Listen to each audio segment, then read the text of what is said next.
Jake Martinez pulled his thick coat tighter as the wind howled around him. Snow flew everywhere, making it hard to see more than a few feet ahead. He was 3 miles from Outpost Delta, and the weather was getting worse fast. "This is bad," he said into his radio. "Captain Brooks, the storm came out of nowhere. I need to set up emergency shelter." Static crackled back at him. The storm was blocking the signal. Jake looked around and found a small hill that could protect him from the worst of the wind.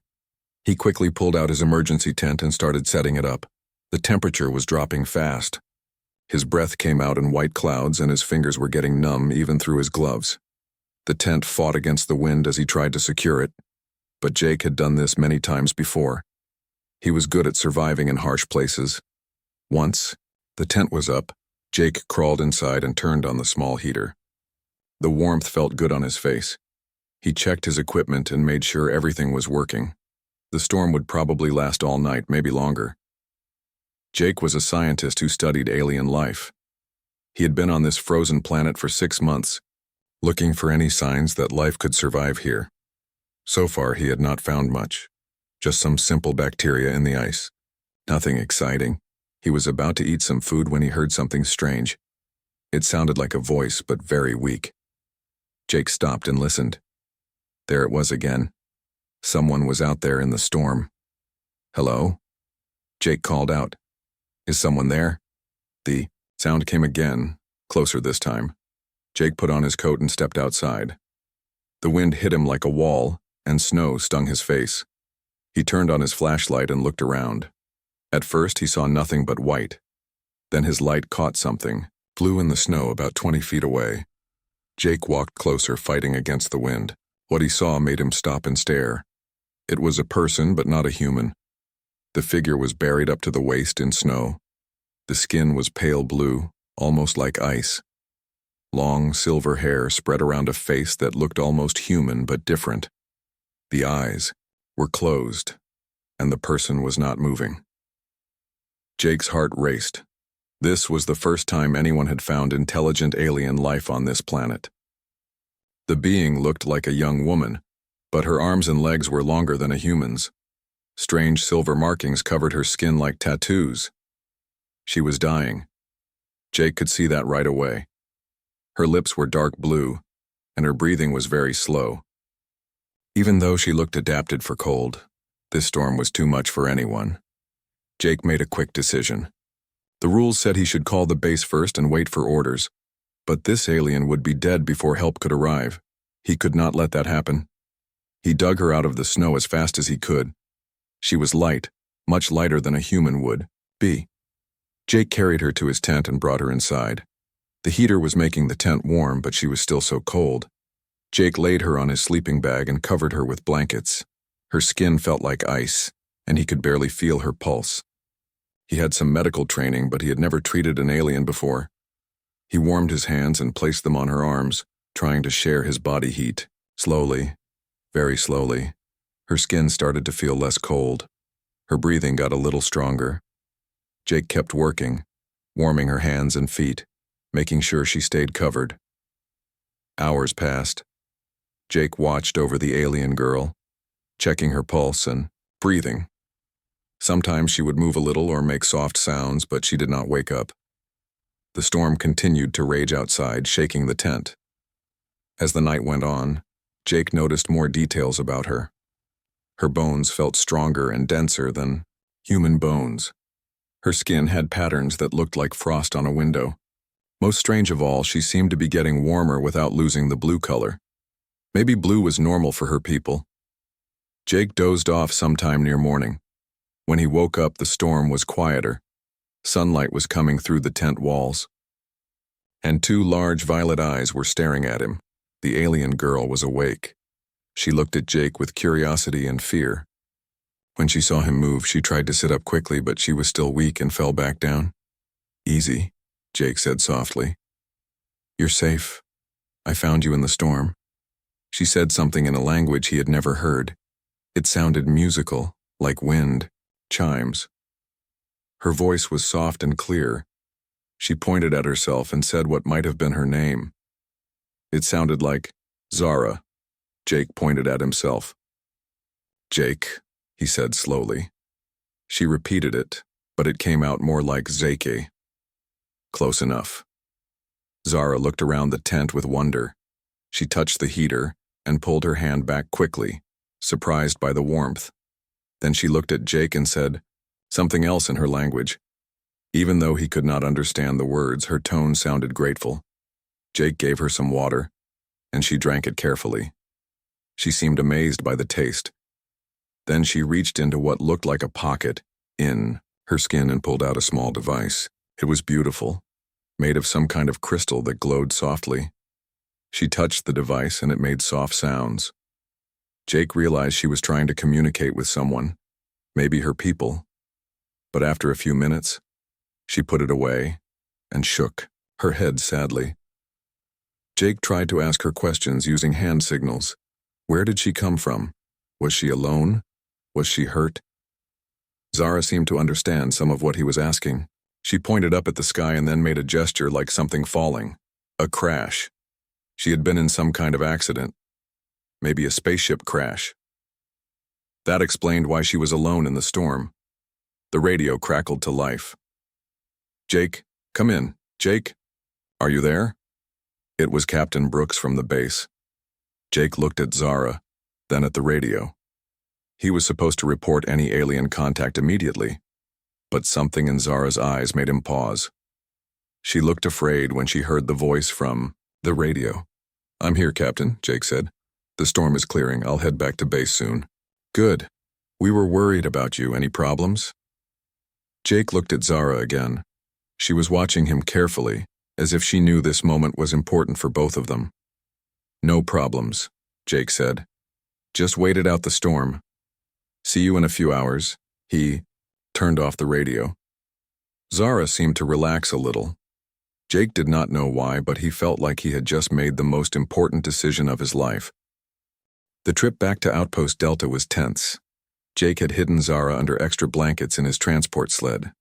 She stayed very still and quiet, seeming to understand that they needed to be careful. Captain Lisa Brooks was waiting when Jake arrived. She was a tough woman who had been in charge of the outpost for 2 years. Nothing surprised her anymore, or so she thought. Jake, you look terrible, she said. That storm really got to you. Yeah, it was rough, Jake replied, trying to sound normal. I need to get cleaned up and file my report. Take your time, we're just glad you made it back safe. Jake quickly moved his gear to his quarters. Zara stayed hidden until they were alone. When she finally sat up and looked around the small room, her eyes went wide. She had never seen human technology before. She walked over to Jake's computer and touched the screen gently. When it lit up, she jumped back and said something in her musical language. Jake could tell she was excited and curious. Computer, Jake said, pointing at it. Computer. Computer, Zara repeated carefully. She was a fast learner. Jake knew he could not keep her hidden for long. Someone would find out and then there would be big trouble. But first he wanted to learn more about her. Over the next few hours, Jake taught Zara basic English words. She picked them up amazingly fast. By evening, she could say simple things like water, food, and thank you. Her pronunciation was strange because of her different mouth shape, but Jake could understand her. Zara also taught Jake some words from her language. Her people were called the Kirani. Her name really was Zara, which meant far traveler in her language. The next morning, Jake could not wait any longer. He had to tell Captain Brooks. He found her in the command center drinking coffee and reading reports. Captain, I need to talk to you about something important, Jake said. What is it? I found someone in the storm. Someone who is not human. Captain, Brooks put down her coffee cup slowly. Explain. Jake told her everything, about finding Zara, bringing her to his tent and hiding her in his room. Captain Brooks listened without saying a word, but her face got more and more serious. Jake, do you understand what you have done? She said when he finished. You brought an unknown alien into our base without any safety checks. She could be carrying diseases, she could be dangerous. She was dying, Captain. I could not just leave her. You should have called for help first. There are procedures for this. She would have been dead before help arrived. Captain Brooks, rubbed her forehead. Where is she now? In my room. Bring her here. Now. Jake went to get Zara. She could tell something was wrong from his face. Problem? She asked in her careful English. Maybe, Jake said. But do not worry. I will not let anyone hurt you. When they entered the command center, Captain Brooks stared at Zara for a long moment. Zara stared back, her violet eyes calm and intelligent. Hello? Zara said carefully. Thank you for shelter. Captain Brooks looked surprised. She speaks English? She learns very fast, Jake said. We need Dr. Turner to examine her immediately, the captain said. And we need to contact Earth Command. Dr. Alex Turner was the base medical officer. He was excited and nervous when he saw Zara. He had studied alien biology in theory, but never examined a real alien. Remarkable, Dr. Turner said as he ran his medical scanner over Zara. Her bone density is twice that of a human. Her body temperature is 15 degrees lower than ours, but her brain patterns are surprisingly similar to human neural activity. Zara sat patiently during the examination. She seemed curious about the medical equipment and asked Jake questions about what each device did. Her blood chemistry is completely different, Dr. Turner continued, but her cardiovascular system works almost the same as ours. It is like evolution took two different paths but arrived at similar solutions. Is she healthy? Jake asked. As far as I can tell, yes. No diseases that would affect humans. No signs of aggression or unusual behavior. She seems peaceful and intelligent. Over the following days, Zara stayed in a special room while Captain Brooks decided what to do. Jake visited her often, continuing to teach her English. She was now speaking in complete sentences and asking complex questions. Where do you come from? Jake asked her one day. Zara looked sad. Far away. Many star journeys from here. My people, we had beautiful world. Green forests, blue oceans, tall mountains. What happened to it? Devourers came. They destroy everything. Eat planets, eat stars, eat life. My people had to run away. Jake felt a chill.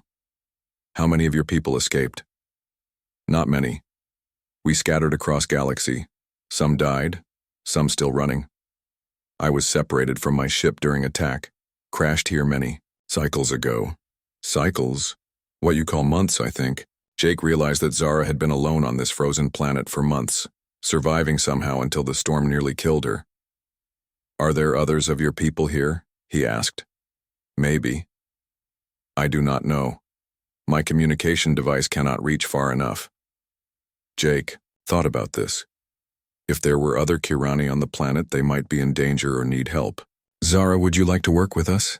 Help us understand your people and maybe find others? Her eyes lit up. Yes, but your leader, she does not trust me.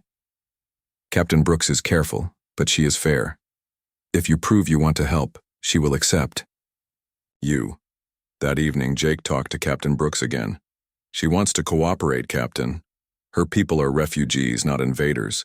They were fleeing from some enemy called Devourers. How do we know she is telling the truth? Because I have spent days with her. She is curious about everything.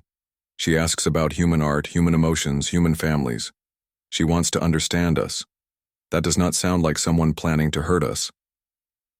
Captain Brooks thought about this. The report I sent to Earth Command came back with orders. They want her transported to Earth for study. No, Jake said quickly. She is not a lab animal. She is an intelligent being. Jake, this is bigger than what we want. First contact with an alien species changes everything for humanity. Then let humanity meet her as an equal, not as a prisoner. The next day, Captain Brooks made her decision. She would keep Zara at the outpost for now, but she would be treated as a guest, not a prisoner. In return, Zara would share what she knew about the galaxy and help search for other survivors. Zara was grateful and excited. She began teaching the humans about Kirani technology.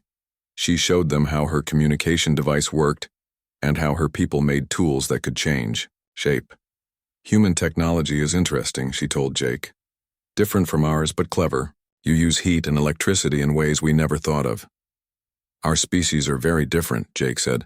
But maybe we can learn from each other. Yes, Zara agreed. I think humans and Kirani could be good friends. Jake smiled. He was beginning to think the same thing. But he did not know that their friendship would soon be tested by dangers neither of them could imagine. 3 weeks after finding Zara, Jake was helping her repair her communication device when the base alarm started blaring. Red lights flashed throughout the outpost as everyone rushed to the command center. What is it? Captain Brooks called, out as she ran in. Long-range sensors are picking up massive energy signatures, reported Lieutenant Dan Cooper, the communications officer. Multiple contacts approaching the outer system. Jake felt Zara grab his arm tightly. Her face had gone pale even for a Kirani. How many ships? She asked, her voice shaking. Looks like at least 50 large vessels, Lieutenant Cooper replied. They are moving fast and in formation.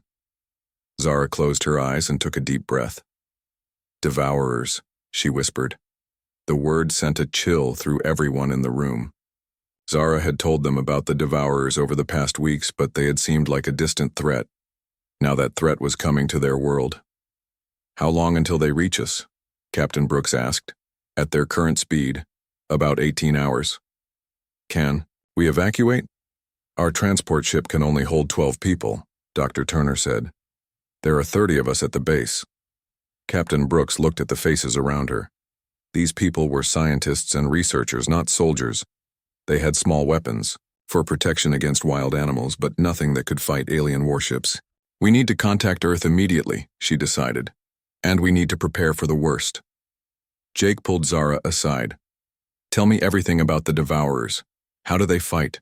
What are their weaknesses? Zara took a shaky breath. They are part machine, part organic. They consume entire worlds for resources. Their ships are huge and heavily armed. They use energy weapons that can melt mountains. How did your people fight them? We did not fight, we ran. Fighting Devourers is suicide. They have destroyed 100 worlds. Jake felt his heart sink. But then he noticed something in Zara's expression. There is more, is not there? Something you have not told us. Zara nodded slowly. My people had some weapons and defenses, stealth technology, energy shields, things like that. But the Devourers adapted quickly. Every weapon we used against them, they found ways to counter. What about your technology here? Your communication device? Your tools? Small things only. Nothing powerful enough to fight warships. Jake thought hard. What if we combined your technology with ours? Used human methods they have never seen before? Human methods? You said the Devourers adapt to whatever weapons they face, but they have never faced human weapons or human tactics.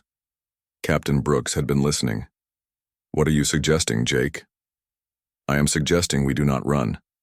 I am suggesting we give them a fight they are not expecting. That is crazy. We are just a research outpost. Yes, but we have something they do not expect. We have Kirani technology and human creativity. We have someone who knows how they think. Jake looked at Zara. Will you help us? Zara looked around at the faces watching her. These humans had saved her life and treated her with kindness. Now she had brought death to their world. Yes, she said firmly. I will help you fight. The next 18 hours were the busiest of Jake's life. Working with Zara, he helped modify their equipment with Kirani enhancements. Their small energy weapons became more powerful. Their sensors became more sensitive. Most importantly, Zara showed them how to create personal stealth fields. This will hide you from their sensors, she explained as she attached a small crystal to Jake's equipment belt. But only if you move slowly and stay quiet.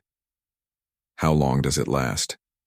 Maybe 2 hours before the crystal burns out, Jake nodded. 2 hours was not much, but it might be enough. Captain Brooks organized the defense. The outpost was built into a hillside, which gave them some natural protection. They set up their modified weapons at key positions and prepared traps using human explosives enhanced with Kirani technology. Dr. Turner worked on a crazy plan Jake had suggested. Using medical equipment and Kirani knowledge, they created devices that could disrupt the energy systems of Devourer machines. Nobody knew if it would work, but it was worth trying. As the enemy ships entered orbit, Jake found himself alone with Zara for a few minutes. She looked scared but determined. "I am sorry," she said quietly. "I brought this danger to your people." "No," Jake replied. "You brought us a chance to fight back. Without you, we would not even know they were coming until it was too late. Humans are strange. Most species would hate me for bringing the Devourers here. Most species probably do not have humans helping them." Zara smiled slightly. "That is true. I have learned much about humans these past weeks. You are unpredictable. You take risks other species would never take. You help strangers even when it puts you in danger. Is that good or bad? For fighting Devourers, it might be exactly what we need." The first attack came at dawn.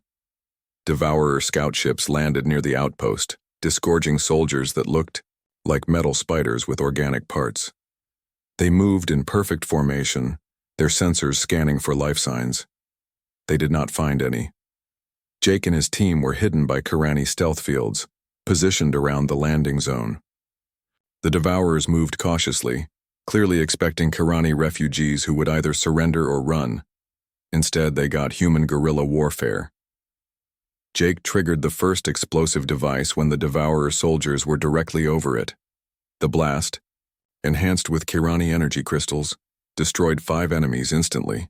Before the others could react, the humans opened fire with their modified weapons.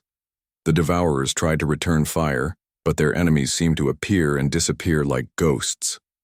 Every time they turned to shoot at one position, they were attacked from another direction. "This is not Kirani tactics," one Devourer transmitted to its ship. "These fighters use chaotic patterns." "Adapt," came the reply. "All enemies can be defeated." But adapting to human tactics was harder than the Devourers expected. Humans did not follow logical patterns. They took risks that made no sense. They used weapons and methods that seemed primitive but were surprisingly effective. Jake led his team in hit-and-run attacks, using the rocky landscape and their stealth fields to stay hidden. They planted more explosives, disabled Devourer equipment, and rescued 2 Kirani survivors they found hiding in caves. The Devourers called for reinforcements. More ships landed, bringing heavier weapons and more soldiers. The battle was getting harder. "We cannot keep this up forever," Captain Brooks said during a brief break in the fighting. "We do not have to," Jake replied. "We just have to last long enough." "Long enough for what?" Jake smiled grimly. "Long enough for them to make a mistake." The mistake came 6 hours later. Frustrated by the chaotic human tactics, the Devourer commander decided to use overwhelming force. He brought his main ship down into the atmosphere and began charging a weapon that could destroy the entire area. That was exactly what Jake had been hoping for. "Now, Dr. Turner," he called into his radio. Dr. Turner activated the device they had, built using medical equipment and Kirani disruption technology. It sent out a pulse that interfered with the energy systems of any machine within a mile. The Devourer command ship, suddenly unable to control its power systems, crashed into the hillside in a massive explosion. Without their command ship, the remaining Devourer forces fell into confusion. The humans and their new Kirani allies pressed their attack, driving the invaders back to their remaining ships. As the last Devourer vessel fled the system, Jake stood with Zara on a hill overlooking the battlefield. They had won, but the cost had been high. 5 humans were dead, and the outpost was badly damaged. "They will be back," Zara said quietly. "With more ships, better tactics." "Maybe," Jake replied. "But now they know that Earth is not helpless, and they know that humans do not give up easily." Zara looked at him with something like admiration. "I never thought the Devourers could be defeated, but you humans, you found a way." "We found a way together," Jake corrected. "Human stubbornness and Kirani wisdom. That is a powerful combination." As they walked back toward the damaged outpost, neither of them knew that their victory would change the course of the entire galaxy. The word was already spreading through both human and Kirani networks. The Devourers could be beaten. News of the victory on Kepler 4432c spread faster than anyone expected. Within days, both Earth Command and scattered Kirani refugee fleets had received reports of the impossible. Devourers had been defeated in open battle. Jake was in the medical bay, recovering from injuries he got during the final assault, when Captain Brooks brought him the messages that were flooding in. "Earth wants a full report on everything that happened," she said, setting down a tablet full of communications. "They are sending ships with supplies and reinforcements." "What about the Kirani?" Jake asked. "That is even more interesting. Zara has been in contact with refugee fleets all across this sector. They want to know how we did it." Jake looked through the medical bay window where he could see Zara working with Dr. Turner and the 2 Kirani survivors they had rescued. She was teaching them how to modify human medical equipment with Kirani healing technology. "She has been amazing these past few days," Jake said. "I think she feels guilty about the attack. She should not. Without her help, we would all be dead." Over the next week, Jake learned just how much their small victory had changed things. The first ship to arrive was not from Earth, but a Kirani vessel called the Wind Dancer. Its captain, an elderly Kirani named Voss, looked like Zara but with darker blue skin and silver hair. "I had to see for myself," Voss said as he met with the outpost survivors. "My people have been running from the Devourers for 10 years. We lost hope of ever fighting back." "Your people are brave," Captain Brooks replied. "But we were just lucky." Voss shook his head. "No, not luck. Strategy. We heard the Devourer transmissions from the battle. They were confused and angry. They could not understand your tactics." Zara translated as Voss spoke with the other survivors. Jake noticed she seemed more confident now, more sure of herself. "What is he saying?" Jake asked. "He wants to know if we can teach other Kirani groups to fight like this," Zara replied. "He thinks if we combine human tactics with Kirani technology, we might actually be able to stop the Devourers." "What do you think?" Zara looked at Jake thoughtfully. "I think you humans see possibilities where my people see only problems. Maybe that is what we need." The next arrival was a ship from Earth carrying supplies and a team of military advisors. Their leader, Colonel Ben Hayes, was not happy about what he found. "You people fought alien warships with research equipment and explosives," he said, reading through their reports. "That was incredibly dangerous and foolish." "It worked," Jake pointed out. "You got lucky. Next time you might not be. Then help us make sure we are ready for next time," Captain Brooks said. Over the following weeks, the outpost became the center of an unusual experiment. Human military experts worked with Kirani refugees to develop new tactics and weapons. Jake found himself in the middle of it all, translating not just languages but entire ways of thinking. The humans wanted to attack aggressively, using speed and surprise. The Kirani preferred careful planning and defensive positions. The combination created something neither species had tried before. "Humans are insane," said Cree, one of the Kirani engineers. "They want to fight the Devourers in space with small ships." "Kirani are too careful," replied Lieutenant Sarah Kim, one of the human military advisors. "They plan for every possibility except winning." Jake and Zara worked together to help both sides understand each other. They became interpreters for more than just language, explaining human risk-taking to cautious Kirani and Kirani wisdom to impatient humans. "Your people think very differently than mine," Zara told Jake one evening as they walked around the outpost. "Is that good or bad?" "Both. Humans take risks that seem crazy to us, but sometimes crazy ideas work better than careful ones." "What do you mean?" "When the Devourers attacked, my people would have tried to hide or run away. You chose to fight, with weapons that should not have worked. That choice saved all our lives." Jake thought about this. Maybe different is exactly what we need to beat the Devourers. Their conversation was interrupted by alarms from the communication center. Lieutenant Cooper was receiving urgent messages from multiple sources. "We have a problem," he announced as everyone gathered. "Devourer fleets are attacking 3 Kirani refugee settlements in nearby systems. They are using new tactics." Captain Brooks studied the reports. What kind of new tactics? They are not landing troops anymore. They are staying in orbit and bombarding everything from space, no ground fighting at all. Jake felt his heart sink. The Devourers had learned from their defeat. They were adapting just like Zara had said they always did. We need to help those settlements, Zara said urgently. With what? Colonel Hayes asked. We have one damaged research outpost and a few small ships. We have something the Devourers are not expecting, Jake said slowly. We have humans and Kirani working together. That is not enough to fight a whole fleet. Maybe not. But it might be enough to save some lives. What happened next would become known as the first joint operation. 3 human ships, modified with Kirani stealth technology, launched a rescue mission to evacuate civilians from the attacked settlements. Jake was aboard the lead ship, along with Zara and a mixed crew of humans and Kirani. Their mission was simple: get in, save as many people as possible, and get out before the Devourers noticed them. The plan almost worked. They managed to evacuate 2 settlements completely, using Kirani stealth fields to hide their ships from Devourer sensors. But at the 3rd settlement, something went wrong.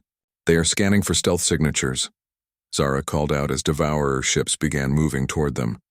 They have learned to detect our hiding technology.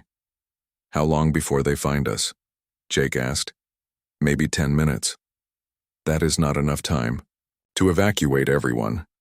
Jake made a decision that probably saved hundreds of lives but nearly cost him his own. He took one of the small shuttles and flew it directly at the Devourer fleet, broadcasting on all frequencies and making himself impossible to ignore. This is Jake Martinez of Earth, he said over the radio. You want to fight? Come get me. One of the Devourers took the bait. Their ships turned to pursue the single human shuttle, giving the evacuation ships time to escape with the refugees. Jake led the Devourers on a wild chase through an asteroid field, using every trick he had learned about flying in dangerous conditions. But there were too many enemy ships, and his shuttle was not built for combat. A Devourer energy beam clipped his ship, sending it spinning into a large asteroid. Jake managed to activate his emergency beacon before losing consciousness. When he woke up, he was in the medical bay of a Kirani ship. Zara was sitting beside his bed, and she looked like she had been crying. You are awake, she said, relief clear in her voice. Did everyone get away? Yes, all the refugees are safe. But Jake, you almost died. Your ship was completely destroyed.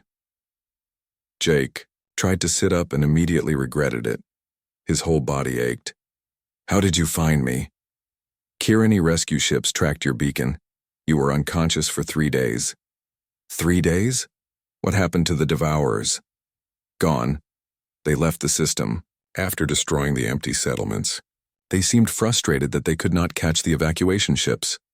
Dr. Turner appeared beside Jake's bed. You have several broken bones and severe burns, he said. But Zara used Kirani healing techniques to help treat your injuries. You should recover completely. Over the next few days, Jake learned that their rescue mission had been a huge success. Word of the operation spread through Kirani refugee networks, bringing hope to thousands of displaced families. But more importantly, both humans and Kirani had learned something valuable from working together. Human boldness combined with Kirani technology created possibilities neither species could achieve alone. The Devourers think they understand us now, Zara said as Jake recovered. They learned to counter our stealth technology, but they do not understand humans yet. What do you mean? You flew your ship directly at an entire fleet. No Kirani would ever do something so dangerous. The Devourers were confused by your actions.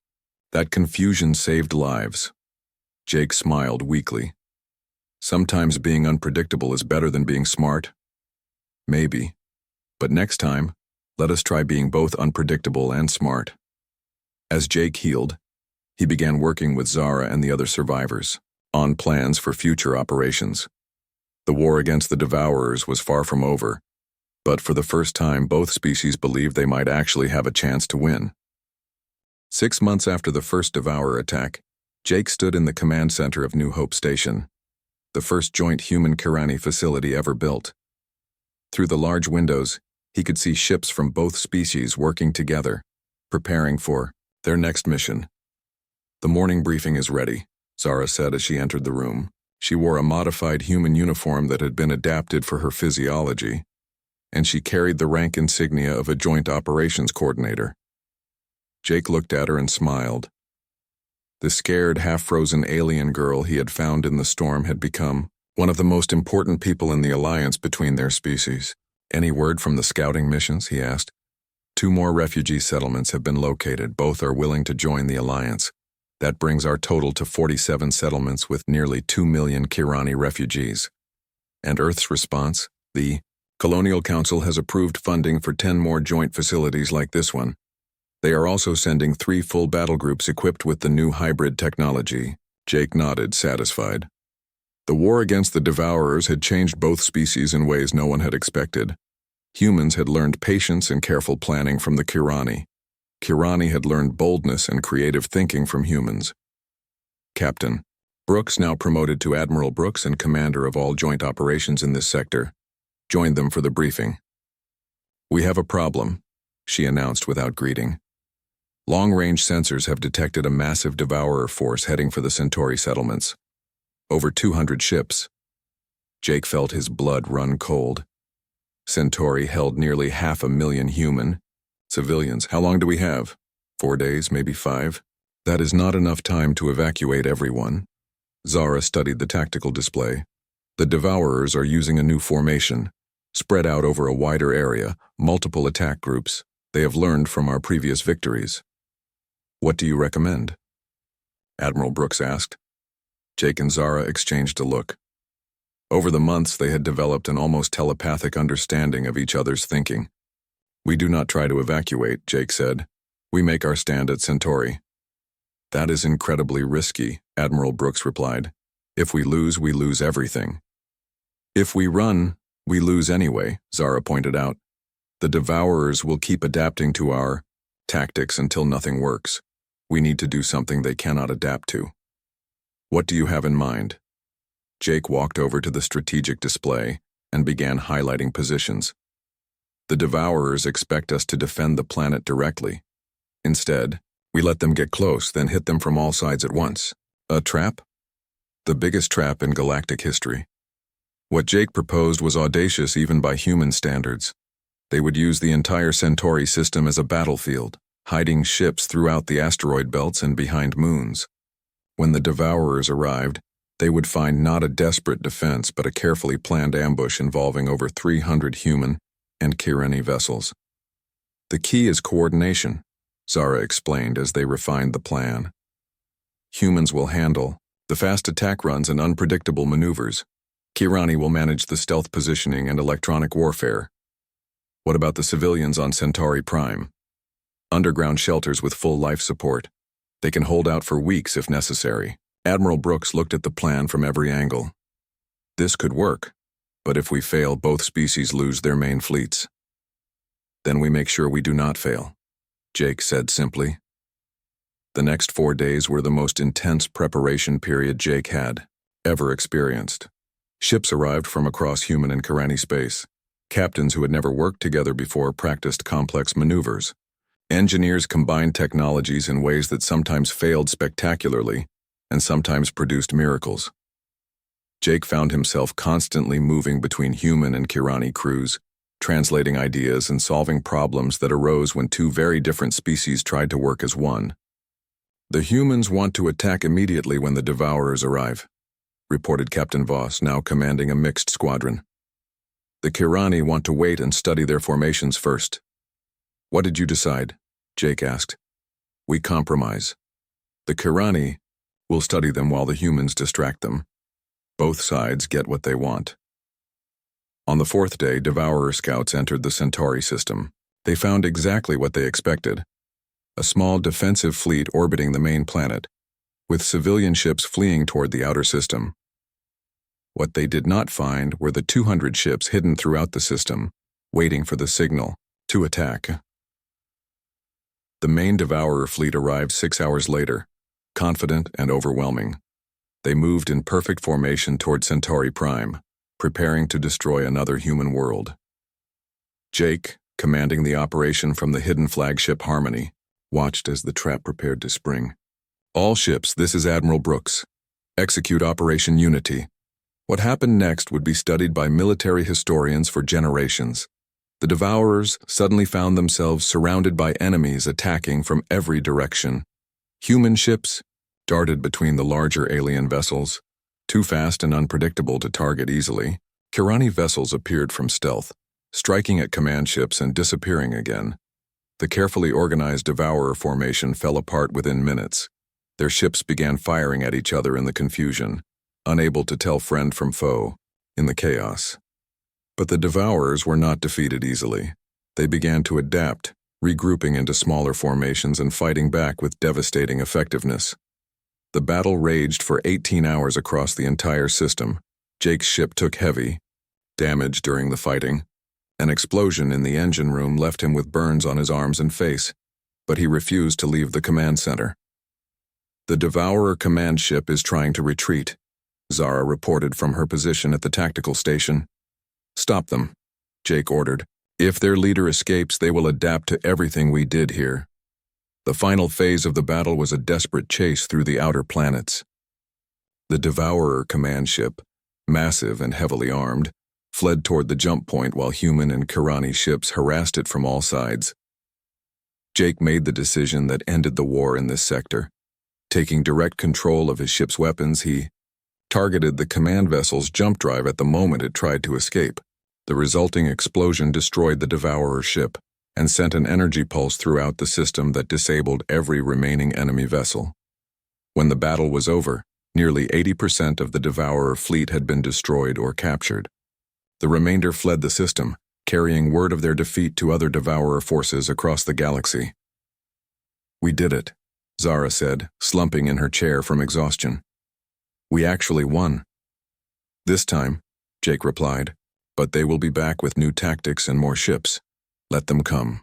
We will be ready. The victory at Centauri changed everything for both species.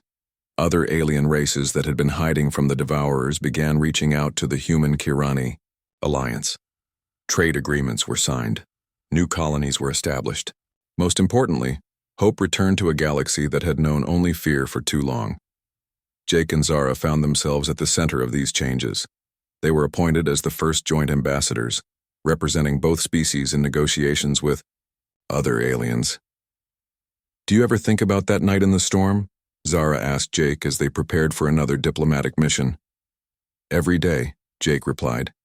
If I had followed regulations and waited for orders, we would both be dead and the Devourers would control this entire sector. Instead, we started something that might change the galaxy. Zara smiled, an expression she had learned from humans and made uniquely her own. I think that storm was the best thing that ever happened to both our species, even though it almost killed you, especially because it almost killed me. It brought us together. As their ship prepared to depart for another world, another species that wanted to join, the alliance, Jake reflected on how much had changed. The scared researcher who had found an alien in the snow had become a leader helping to reshape galactic civilization. Ready for the next adventure?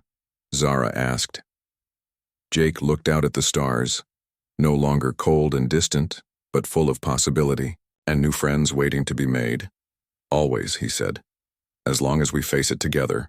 Their ship jumped to hyperspace, carrying them toward a future where humans and aliens worked side by side, where the impossible had become routine, and where a simple act of kindness during a storm had changed the fate of countless worlds.